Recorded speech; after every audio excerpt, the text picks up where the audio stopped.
Коллекторлар хабарласып мазаны алды. Туған туысқандарға, туыстарға, көрші қолаңға, тіпті жұмыс орнынға, алыстағы құда жекжаттарға хабарласып, абыройды төгіп жатыр. Оларды қалай тоқтатамын? Бұл әрекет заңды ма, заңсыз ба, не істеуге болады деп көп адам сұрақ қояды.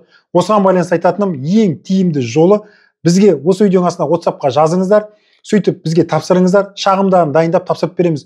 Олардан қорғану керек, шағым жазу керек. Әйтпесе, коллекторлардың бұл заңсыз әрекеттерін тоқтату мүмкін болмай бара жатыр. Бәріміз өре түрегеліп, шағым жазып, құқығымызды қорғайтын болсақ, онда олар да естерін жинайтын болады.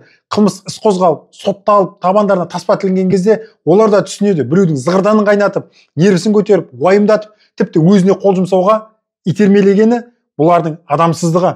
Сондықтан ағайын, егер де сіздерде осындай проблема туындайтын болса, бірден осы видеоның астына пікірлеріңізді қалдырыңыздар, сосын WhatsApp-қа жазыңыздар, сөйтіп олардың үстерінен шағым жазайық ағайын, өре түрегелейік ағайын, бірге жұмылып жұдырық болайық.